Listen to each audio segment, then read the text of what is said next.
My name is Yelena. Hi, Yelena. And it's actually Go by funny your place. Go and by. interesting because we actually work next to each other. And my my Stonework play the name is Happy Dance. So we will probably feel the happy vibe today. So why it's the happy dance? It's me dancing the happy dance and enjoying my life and traveling, because there are different kind of plans that I was trying to put in, and so I'm in different countries, different places, and being happy and enjoying life. Since she's done it so many times, she chose not to draw. And how did it make you feel? It's made me feel exactly how I feel, happy and joyful. And as I always admire Diana's work, and Stonework play is always bring you this calmness and this feeling of belonging to the nature and just enjoying the surroundings. And today we're happy to be here in this house and enjoy actually this beautiful house and those amazing grounds that I really love to enjoy. Number 3. My name is Molly. Hello, Molly. Called mine. Mine's over here. I called it Flowing Together. I told a story. I was supposed to write a story. So it's 4 trickling, seemingly insignificant little streams gain strength as they flow towards one another. Independently, they make nothing but ripples, but moving together, they converge to form a vibrant estuarian oasis. And that's my rendering. Oh, yeah, great. And it made me feel inspired. You want to share what happened in the Children's Museum? What happened in the children's museum? When I worked with the little one? Mm-hmm. Yeah. Well, so at first I was just wanting to watch her play because I had never seen Stonework play before. So as an educator, I was just really curious about watching what she was doing. But when I sat down on the floor, she instantly sort of turned her body, and we started to do it together. And there's just this little girl who is very sweet, and we started to sort of construct a picture, and then it became about sorting the rocks and wanting to dump all of the rocks that were already sorted on the table out to resort them. And it was a very enjoyable experience trying to understand what was going through her head and what her motivation for wanting to do all these little different things that were not maybe part of the 5-step process that you would think about. How old was she? I thought she was 6 or 7, probably. Mm-hmm. Yeah. Good. Yeah. Thank you. 4. Yes. My name is Kalina. Hello. Say your name again. Kalina. Kalina. Hi, Kalina. I have to forget what now I have to remember. Where's your tile? Show your picture. Where's your stones? The we have to stones go. are way over in there. Okay, we have to go. Can you just peek in there, people? So you can see it. It's not that. The one near your little piece of pizza. It's not the first one, but it's the one closest to the door. So it's not the first one. Okay, you can tell this one. Can you just write? Yes. So I called it the Crystal Temple, and basically what I wrote with it was like there's a beast. It was like they called it the Crystal Beast, and it destroyed a whole village. And what they did is they captured it and put it in the little crystal, like the cavern, but the beast broke out, and all was left was the pile from what they captured it with. Okay. Can you see your picture? Wow. Okay. And how did it make you feel? Doing it? I'm not sure, but I know it made me feel happy. Yeah. It's definitely one thing. Will you try it again? Huh? Will you try it again? Probably. Good. She sure has enough rocks at home. More than enough, in her opinion. Good imagination, too. Okay. I'm 5. High Yeah, five. I'm her mother. My name is Linda. Hi, Linda. My pile is next to hers. It's the one that looks like a cross that has 4 arms to it. Can you hold it up? This is my rendering. So it looks like that. And I didn't write this first part on here, but my undergrad degree is in anthropology.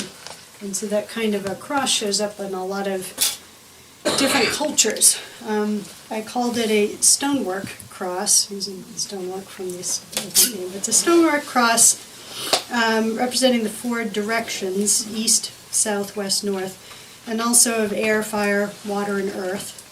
Many cultures around the world used symbols similar to this kind of cross in their artwork for spiritual purposes. The balancing of the elements found in nature can be likened to qualities within ourselves. I wrote, it feels stabilizing to me. And I was like, it also feels nostalgic to me because I feel like I've visited back to what I did in college, which is not at all really related to what I do today. So it has a nostalgia of studying cultures and things like that. So May I ask what you do today? today, I'm a hypnotist. So my undergrad degree is in anthropology, archaeology, and Native American studies. So And how does it feel? stabilizing and nostalgic. So, yeah. Okay. Number 6. My name is Sharon. Hello, Sharon. Okay, this is just a pile of rocks. It looks like in the shape of a dragonfly. And supposedly, I think the theory behind dragonflies, if you see them, that your loved one comes back to you, and I've been seeing a lot of them. But when I was in the military, my father died when I was on deployment. So lately I've been seeing a lot of dragonflies. So that's it. Can you show her the poem you wrote? Oh. Yeah. That's the poem. It's how she said. Can you read it? Oh. Okay. You guys might think it's morbid. I bleed black. My heart is a wound that hasn't healed. The sun rays stings like salt, and it whips my heart with every beat. My heart bleeds black for you.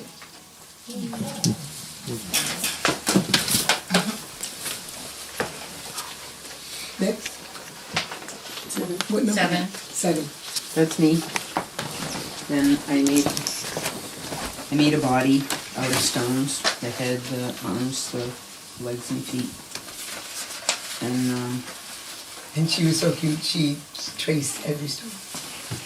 Yeah, I built it on the piece of paper, which I realized afterwards I was supposed to use the paper for something else. And I also lost a foot along the way. You took her foot, come on. It'll turn up. And I just called this In a Body.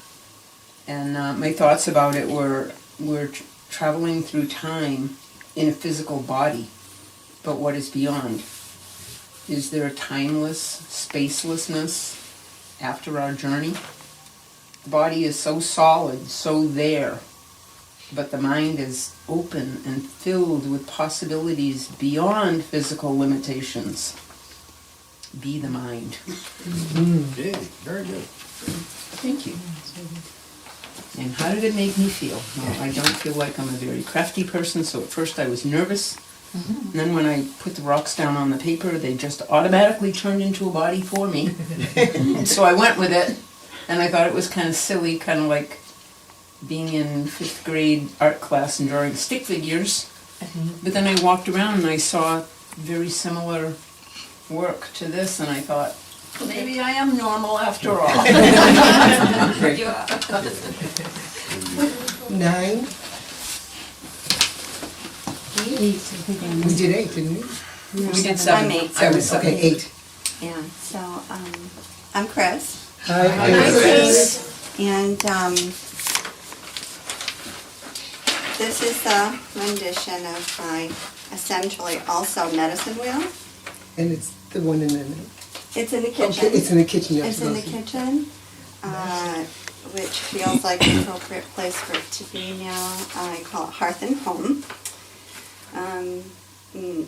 Tradition, my tradition, there's a wheel over the year. Again, with the 4 directions, it's very, and it's interesting because I almost majored in anthropology in my undergrad, but decided to do religious studies because to me that was the fascinating thing about cultures. And You can read it. so the wheel represents a lot of things. You said earth, air, wind, and fire, but also animals. Also seasons. And so we're just past the Samhain, the Day of the Dead. And it's a new year. And it's the season of the West. The time of going deep inside, quiet, reflective. And I'm not sure how I... Oh, I know what that is, yeah. So the West is here, and actually, isn't that interesting? I did it kind of in a hurry. Everything else I gave a little more thought to. So maybe that's because where we're going. And it's a place for seeds to germinate. And it's also the place of hearth and home and Bridget. And so, where else but, well, this could have been a good spot, but it was very taken. But the kitchen Hearth softener in the kitchen. very much the heart of a home. And the hearth and where the food is. And I've been thinking about like the fall foods and the pumpkins and the harvest. So that's what no real story. Yeah. Anything else you want to say? Actually, how I felt about it, it actually was a little anxiety producing. I realize I'm beginning to have trouble with my hearing. So when I'm in rooms with a lot of people, I have trouble picking up sounds and directions. Since I still go to a lot of rock and roll concerts, I don't see that getting better anytime soon. But then I also have a lot of anxiety and ADHD, and then I can't follow anything. It's hard to lay in memory. So, but then going outside was very grounding, and that's where it always happens. It just being outside on the land, and then I just came in and the season. So And this is the first time I did this, to get the stones outside. The way we got up. that was Thank you. very grounding. It was Peter's rendition. Thank you. Now are we 9? Okay, 9. Hello. MK. MK. Mary Kate. Mary Kate. You have to go see hers. It's beautiful. Well, why don't we could almost save hers till... Is she not done? No, I'm saying. Are you done? Okay, you are done.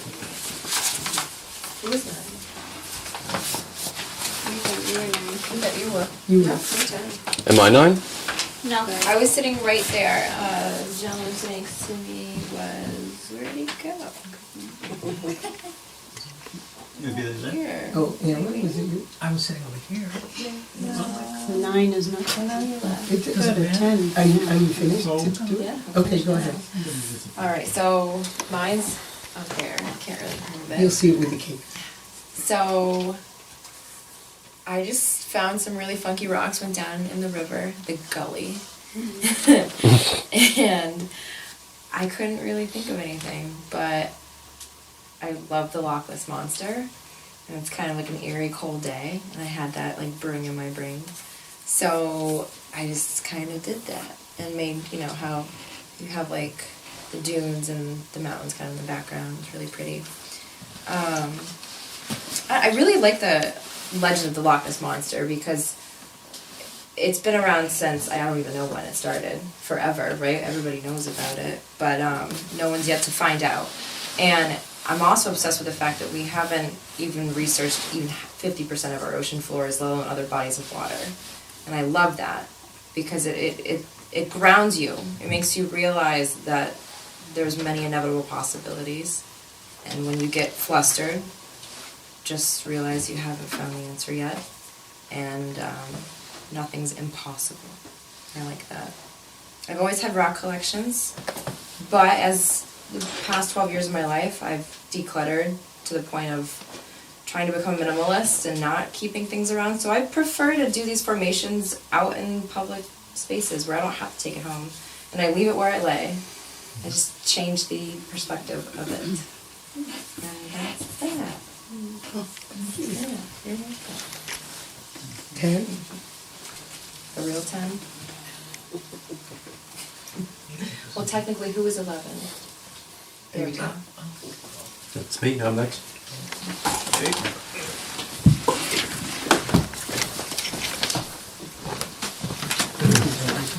I'm Chuck Heidman. Hello, Chuck.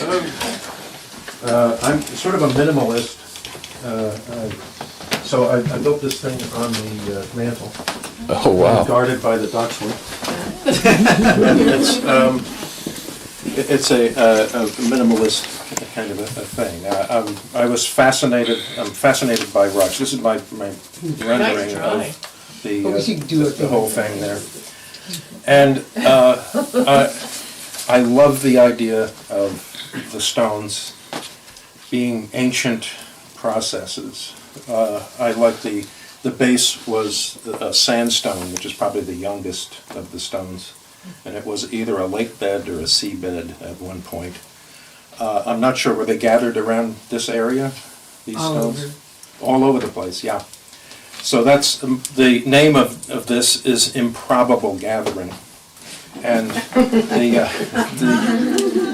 there's some older stone, which is the lighter stone with all the flecks of feldspar and mica in there, which is more of a sedimentary type thing, but it's into a metamorphic rock. There's another sandstone of some sort. And on the top, balanced, is what I think is onyx, which is ancient stone.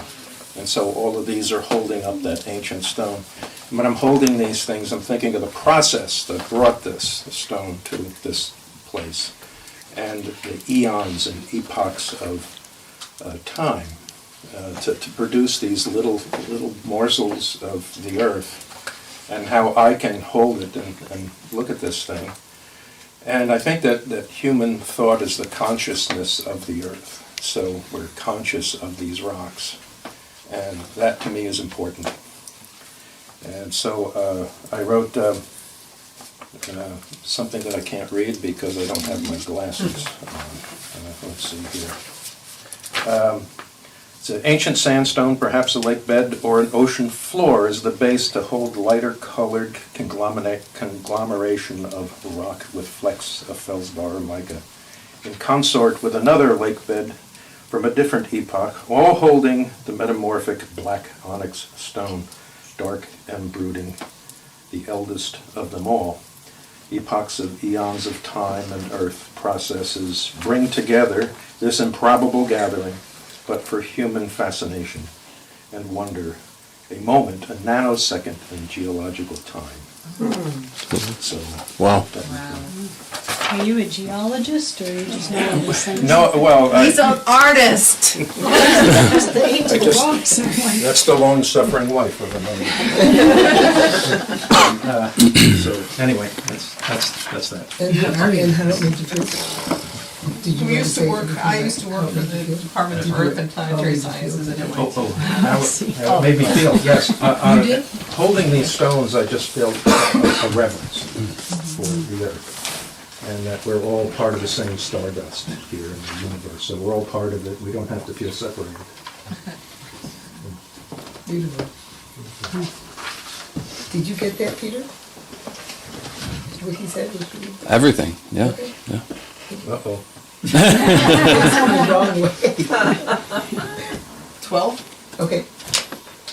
All right. My pile My is. name is? My name is Vicky. Hello. All right, Vicky. My pile is on the napkin in the hallway. Take a look at it. It looks like a pile of rocks, and I am not an artist. I am, as we said, the long-suffering wife of an artist. There are 30 stones. Oops, there goes that one. I'm sorry. Okay. Yeah. It's 30 stones that are all touching each other. I'm sorry. Is that how many people are here? And I did not count them as I picked them up. But when I was instructed that you're gonna have to draw every single stone, I wanted to be sure that I would have all the stones. So I counted them twice, came up with the same number twice, and then when I drew them in relation to each other, since they were touching each other, it was pretty easy to keep track of them. I like to think of keeping track of my friends in the same way. So that's the picture. You'll look at the stones when you see it. I'm really sorry about your. That's okay. I did it too. But I thought it was important for you to at least have an image that this is just flat, and it's not rendering an image of a place or a mood or whatever. So at first I called it 30 stones. The stones are people.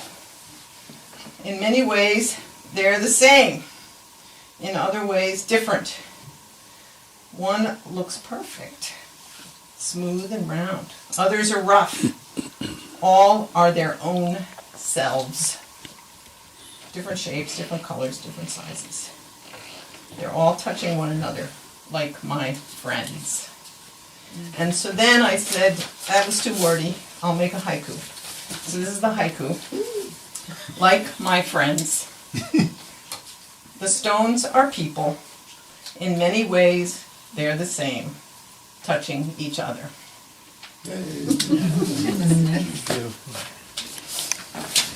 And I felt very happy.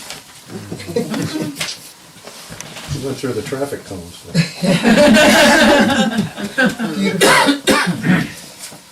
Next. Oh, I'm 13. Okay. My name is Janet. Hi, Hi, Janet. I love balancing stones, and I will like balance stones at the base of Mount Watatic and go up and come back down, and they'll still be there, very precarious and very, even 45 minutes later, but I balance them high. And so I wanted to do something different, but then I was just kind of attracted to the idea of balancing stones. So I was collecting stones out in the driveway, and I found among all these stones ginkgo leaves, and I could not see a ginkgo tree anywhere, but I saw ginkgo leaves all over the ground. And that's also just my mom used to bring us to the library, and there was a ginkgo tree, and she said that tree is 2 million years old. And we thought that individual tree was 2 million So ginkgo leaves just very much attract me, and I said, oh, I have leaves too. And Diana said, no leaves, just stones. So I was like, oh, that's it, I'm using leaves. So they had to leave. So here's my rendering. It doesn't look like that anymore. It's called temporal. In balancing stones, I balance myself. The balance is precarious and temporary and must be adjusted as the forces of nature exert themselves. Teacher said not to use leaves. Rebel child in me answered, no one tells me how to play. That's awesome.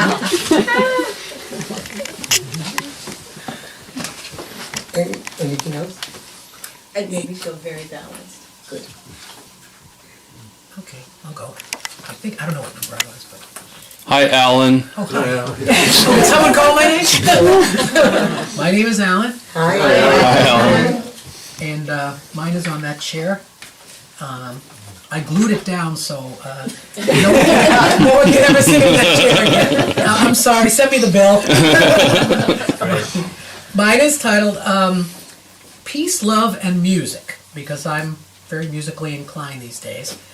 And the middle, well, it's a terrible drawing, but the middle drawing here is the iconic universal peace sign that we all know from the 60s.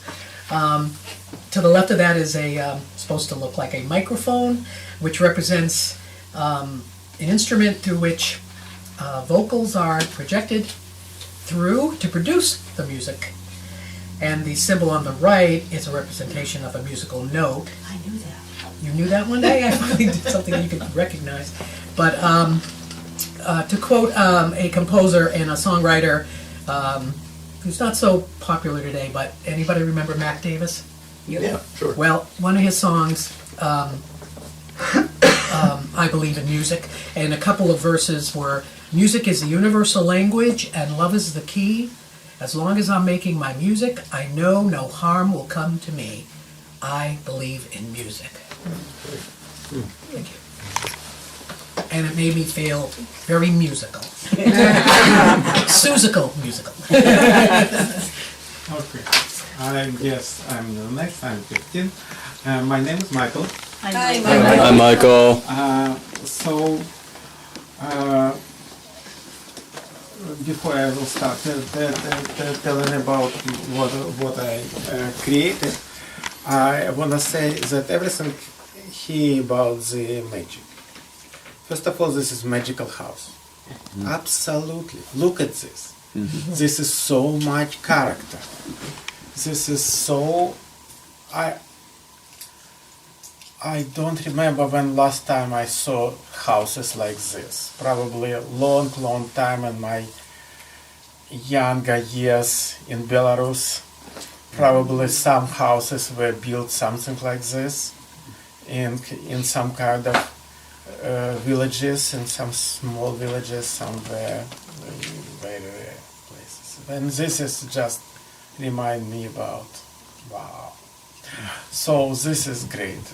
And this pond, anybody saw this pond? This is something absolutely incredible. Just yesterday, we talked with our friends and say, this year it was so little mushrooms. Last year it was mushrooms were everywhere. Everywhere. We still have full refrigerators with mushrooms, last year mushrooms. This year we just couple of times pick mushrooms. I went to this lake to pick some stones. And what I see, mushrooms everywhere. This is November. I'm sorry, but I never pick mushroom in November. And of course I didn't have much time to cremate my picture, but I picked so many mushrooms.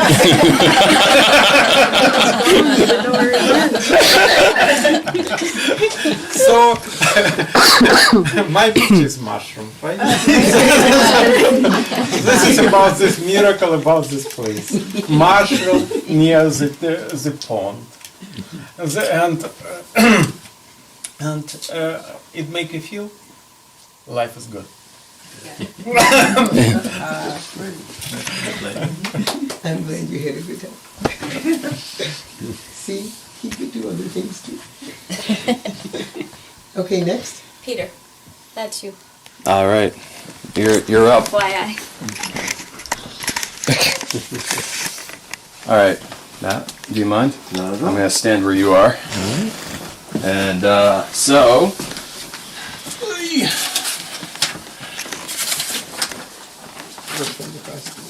All right. Mine is called the Stone Church. I don't know if everyone can see the stone church. That's the church. That's the steeple. And this church that I rendered here is made entirely of stones. I was thinking about it, and I went there the other day, and it's in West Boylston. It's amazing. You guys should go. It's on the Wachusett, and it's just this beautiful old church built in the 1800s. So it's about the age of this house that we're in right now. 1800s church, 1800s house, and it's magnificent. It's a great church. I'm glad it's still there. So the Stone Church is an 1800s church in West Boylston. It's right on the Wachusett Reservoir. What stood out to me was the steeple raised high above the church.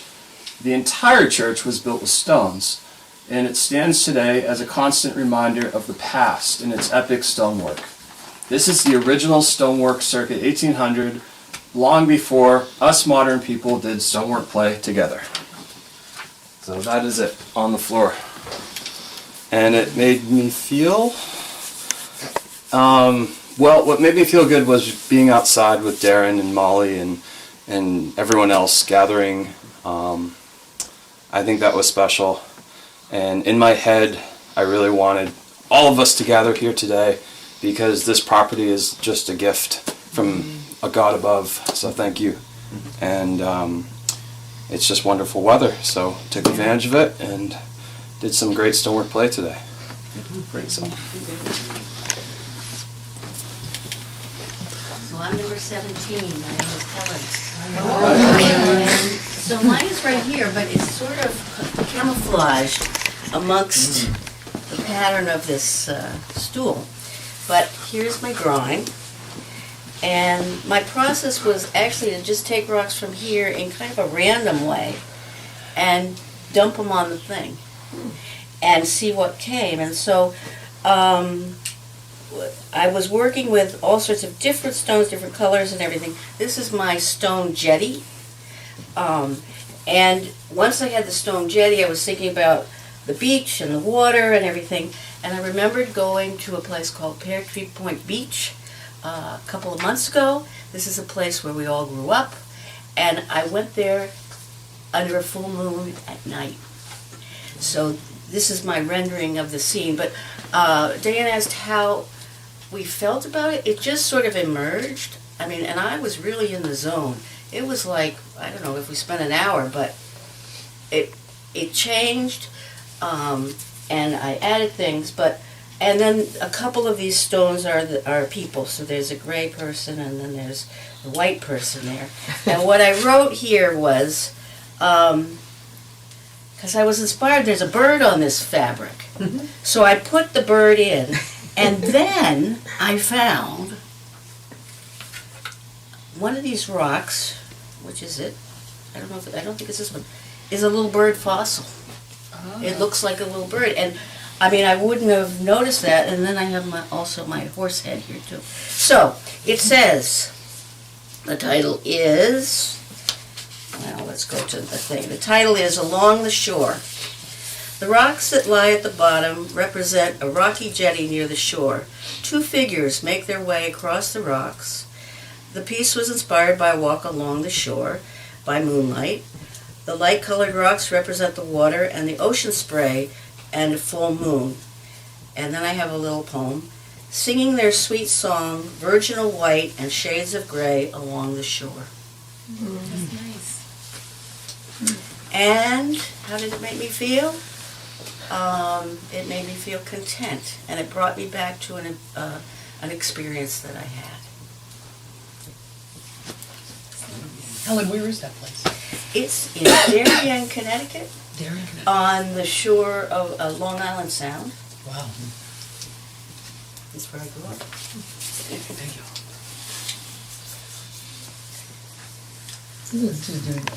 Can we have one more person? Yes. Hi, I'm Daren. Hi, Daren. This is wonderful. I'm very happy. Mine is outside, so anyone who wants to see, it's way down the hill. There's a great big rock out there. Looks like it's half buried, but who knows how deep it really goes. We have some engineers in the room. Geologists, they could maybe tell. Maybe it's almost like the humpback of a whale or a Loch Ness monster. And then there was another great big rock, and that sat on top, and then there was a little rock, little stone, which was way on top as a pedal. And they kind of just hanging out on top of each other like barnacles. I was feeling very unbalanced and a lot of commotion going on, at least what I'm experiencing all around us in our day-to-day worlds. Oh, okay. I thought by the stones. No, but then on the contrary, the stones were perfectly still and very content and not moving. And so I appreciated earlier the sense of the contrast again of the improbable gathering. And we're all improbably gathering here in a way which delights me. And the stones were seemingly not improbable. They were just present and perfectly placed wherever they were, and they certainly weren't complaining. So I liked that gave me some stillness. And then the other name that I called them, what in the sense of the feeling sense, was inside me feeling a commotion, and then I was just playing with the word, and then not to be too smart, but then I liked that it was co and then motion, and so someone talked about community, and I said, oh, okay, so they were all co-motioning together, so it kind of made it seem again balanced and still, and in that sense of just being present. So thank you for the reminder. And that's my story in this moment. Thank you. And we're going to end with... we just found out 30 seconds ago. Well, all right. Well, since we're all gathered here together, and, there seems to be a lot of love in this room, would you agree? So maybe this song is appropriate. It's an old one. My father taught me songs from the 40s and 50s, way before I was born. Anyway, so here we go. Okay. I'm gonna love you like nobody's loved you, come rain or come shine. Happy together, unhappy together, and won't it be fine? I guess when you met me, it was just one of those things, but don't ever bet me, 'cause I'm gonna be true if you let me. Oh, I'm gonna love you like nobody's loved you, come rain or come shine. Happy together, unhappy together, and won't it be fine? Days may be cloudy or sunny. We're in, we're out of the money, but I'm gonna love you. I'm gonna love you rain or shine, rain or shine.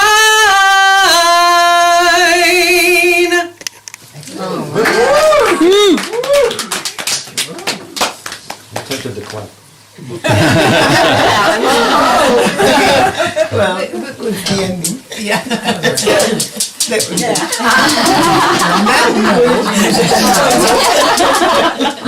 Cake. Cake. Happy birthday. Yeah, happy birthday. This was so special. It was just like such a nice homey thing. And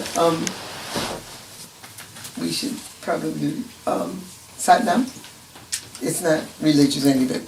The light in me to the light into each of you for doing this. It really means a lot. So can we just stand up?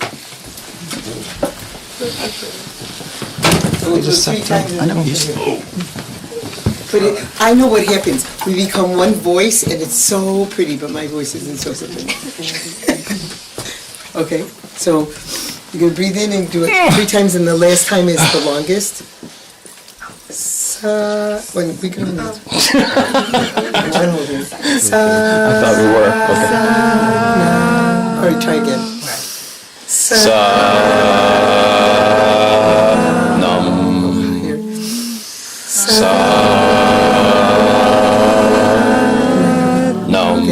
first one.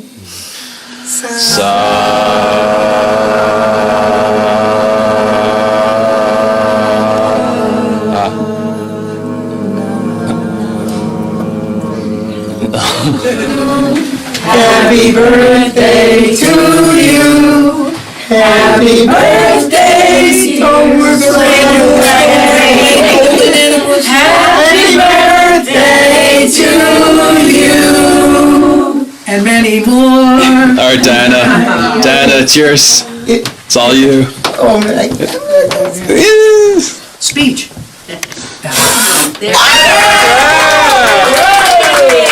That was fun. I'm cold. Cold? Good.